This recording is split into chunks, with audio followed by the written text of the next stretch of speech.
7 फल हैं फुलेरा। कितने फल हैं? 7। ध्यान दीजिएगा। पहला,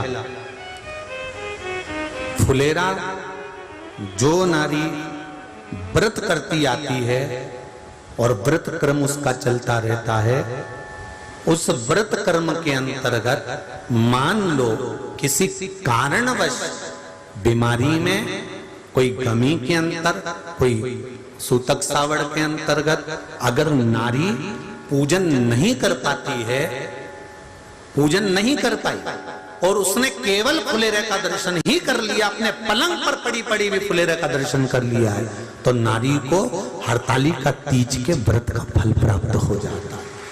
7 फल हैं भगवान शंकर के हरतालिका तीज के फुलेरे का। पहला फल व्रत का मूल। दूसरा, यदि कोई नारी आई और उसके संतान नहीं, 10 साल, 8 साल, 5 साल, 6 साल, 7 साल, 12 साल, 15 साल हो गए, उस फुलेरे का मात्र स्मरण कर कर एक पुष्प भी उसने अगर हल्दी कुंकू का लगाकर उस फुलेरे का टच कर कर भगवान शिव के पावन चरणों में रख दिया है और विनती कर कर गई है, तो अगला फुलेरा वो खुद बनवाती है, उसकी गोदी में संतान आ ही जाता है। अगला फुलेरा वो खुद बनवाएगी, के जाएगी, जीजी अगली बार फुलेरा मेरी तरफ से बनवा देना, मंदिर में फुलेरा मेरी तरफ से लगवाना, अगली बार जब तुम पूजन करो तो फुलेरा मेरी तरफ से बनवाना। ये फुलेरे का महत्व। तीसरा, महाराज हम कोई दान, गौदान, हरतालिका तीज की किताब है आपके यहाँ, जो लोग पढ़ते होंगे हरतालिका तीज की किताब, उसमें लिखा है ब्राह्मण देव को ये दान देना है, ऐसा दान देना है। अब कोई गरीब है, कोई साधारण है, नहीं है किसी की कैपेसिटी, नहीं दे सकता, तो क्या होता है? तो कहा हम गौदान नहीं कर पाते, हम स्वर्णदान नहीं कर पाते, हम वस्त्रदान नहीं कर पाते, हम मुद्रा दान नहीं कर पाते, हम अन्नदान नहीं कर पाते, हम ये सारे दान अगर नहीं भी कर पाते हैं, तो शिव महापुराण की कथा कहती है तीसरा फल फुलेरे का है कि मात्र फुलेरे का दर्शन स्पर्श कर लेने से सारे दानों का पुण्य फल प्राप्त हो जाता है। ये तीसरा फल फुलेरे। अब हरतालिका तीज का फुलेरे का चौथा महत्व है महाराज। चतुर्थ महत्व हरतालिका तीज के फुलेरे का है, जो कुंवारी कन्या हरतालिका व्रत करती है,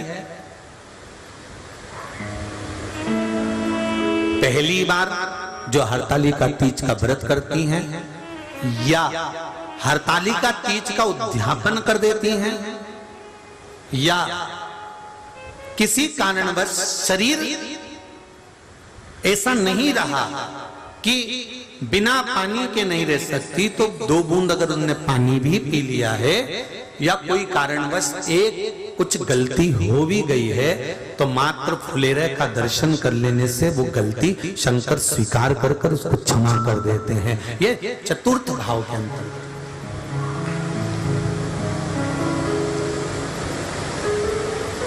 फुलेरे का अगला वर्णन करा गया महाराज शिव तत्व की ओर, शंकर भगवान की ओर। हम ना काशी जा सकते हैं, हम ना सोमनाथ जा सकते हैं, हम ना किसी स्थान पर जाकर एकांत में भगवान शंकर का स्मरण कर सकते हैं। मान लो हमें एकांत में बैठकर शिव की भक्ति करना है, किसी मंदिर में, किसी देवालय में जाकर भक्ति करना है, तो फुलेरे का मात्र दर्शन करने से, पूजन स्मरण करने से उस भक्ति का फल भी हमारे खाते में आ जाता है। और फिर अगला आखिरी का जो वर्णन किया गया है, वो कहा गया कि पार्वती मैया गुफा में जाकर भगवान का भजन करती थी, शिव का स्मरण करती थी, और फिर अपनी सहेलियों के साथ बैठकर शंकर का स्मरण करा, जिसका फल पार्वती को मिला।